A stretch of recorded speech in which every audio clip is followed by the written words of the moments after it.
আসসালামু আলাইকুম, সবাই কেমন আছেন? আপনাদেরকে আবারও স্বাগতম আবার একটি নতুন ভিডিওতে গ্রামীণ গেম হোম চ্যানেলে। আজ 13ই মার্চ 2025। তো দেখেন, এখন আমাদের বর্তমান অবস্থা ফুলের, এখন মুকুল পাই খুলে গেছে গুটি আসার পথে। তো দেখেন আমাদের ফুলের কন্ডিশন গাছের অত্যন্ত ভরপুর ফুলে। এবং আজকে আমরা কথা বলবো জাত নিয়ে, আসলে কী ধরনের জাত হলে সবচেয়ে বেশি লিচু আসে। তো আমাদের যে অঞ্চল, এটা হচ্ছে ব্রাহ্মণবাড়িয়া জেলার বিজয়নগর থানা। আমরা এখন আমাদের এই অঞ্চলে বেশিরভাগই আপনার বোম্বে যে যাত্রা আছে ওইটা চাষাবাদ বেশি হয়ে থাকে। তো অন্য অন্য জাত আমাদের এলাকায় খুব কমই পাওয়া যায়। এর ভিতরে চায়না থেকে কিছু আছে, বাট যে বেদানা বা মুজাফরি যে জাতগুলো, ওগুলো আমাদের অঞ্চলে নাই। কারণ মানুষ কিছুটা আইডিয়া করতে পারছে যে সবচেয়ে বেশি প্রোডাকশন আপনার বোম্বেতেই হয়ে থাকে। আপনি দেখেন ফুলে আমরা কোনো গাছই খালি হয় না। প্রতি বছরই আমাদের এরকম না, একটু হালকা একটু তফাৎ হইতে পারে, বাট কখনো খালি যায় না আমাদের গাছ। কিন্তু চায়নাতেরই তো একদম, সেটা আমাদেরও গাছ আছে, আমরা নিজেই এর প্রমাণ দেখছি। চায়নাতেরই গ্যাপ যায়, এক বছর আসলে দ্বিতীয় বছর সচরাচর আসে না। এরকম আসলে অল্প কিছু আসে, বাট এরকম ভরপুর আসে না। বাট আলহামদুলিল্লাহ বোম্বাই আমরা কখনো এরকম হয় না, এবং প্রোডাকশনও অনেক বেশি। আপনারা জানেন বোম্বাইয়ের পার্সেন্টেজও, যে ফলের পার্সেন্টেজ অনেক বেশি অন্যান্য করে। তবে তার পাশাপাশি আমি যেটা রিকমেন্ড করতে পারি, বেদেনা যাত্রা যেটা, সেটা খারাপ না, কমার্শিয়ালির জন্য ভালো। কারণ বেদেনার জাত একটু কম আসে, কিন্তু প্রতি বছরই আসে এটা, আবার এটার রেটও অনেক বেশি থাকে। আমাদের একটা গাছ আছে, বাট আমরা আগামী হয়তো বা বছর আর একটা বেদানা জাতের একটা বাগান করতেছি। চারা আমরা সংগ্রহ করছি, আমার নিজেদের থেকে কিছু চারা করে নিছি। তো এই হলো জাত বিষয়ে। তবে অবশ্যই জাত কিন্তু হইলেই হয় না, পরিচর্যার অনেক বিষয় আছে। কারণ বোম্বেরও অনেক বড় বড় বাগানিরা অনেক সময় লিচু আসে না, এর কারণ হচ্ছে সঠিক পরিচর্যা।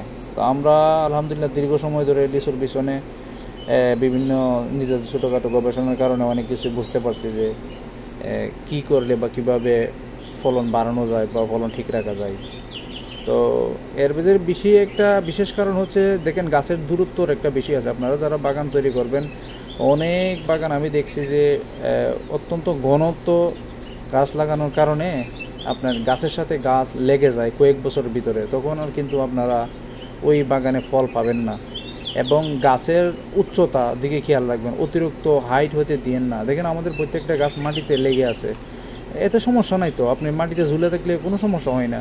যখন গাছ উপরে চলে যাবে তখন কিন্তু এগুলো ফল সংগ্রহ করা যায় না, পাকিয়ে খেয়ে নেয়, ওই সেই লুসকান হয় বেশি। তো উচ্চতার দিকেও খেয়াল রাখতে হবে গাছের, যাতে বেশি উপরে না যেতে পারে। তো এই আর কি।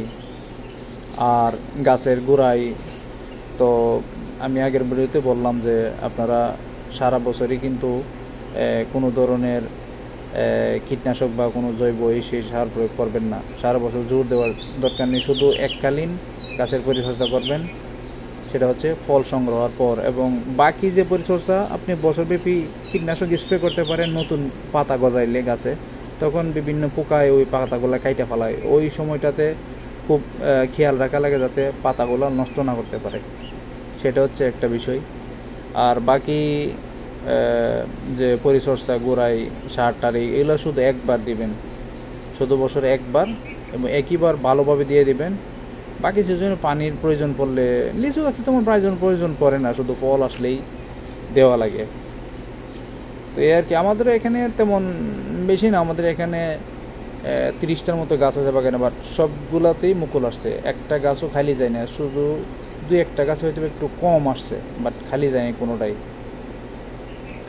আর অবশ্যই বাগানের চতুর্দিকে কোনো অন্য অন্য গাছ থাকলে এগুলো একটু কেটে লিচু গাছ থেকে দূরত্ব বজায় রাখবেন। কারণ অন্য অন্য গাছের ছায়া আসলে লিচু আর তেমন ফল পাবেন না, গাছের কন্ডিশন খারাপ হইব, বা যে অন্য কোনো গাছের সাইডের যে যে সাইডটাতে ওই গাছ থাকবে ওই সাইডে দেখবেন লিচুর মুকুল আসেই না।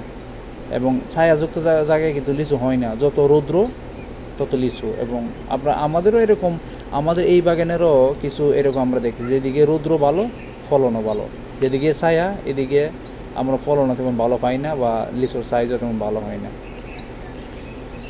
তো এই আর কি। তো ঠিক আছে, ভালো থাকেন, আর ভালো লাগলে আমার চ্যানেলটি আপনারা সাবস্ক্রাইব করে দিন।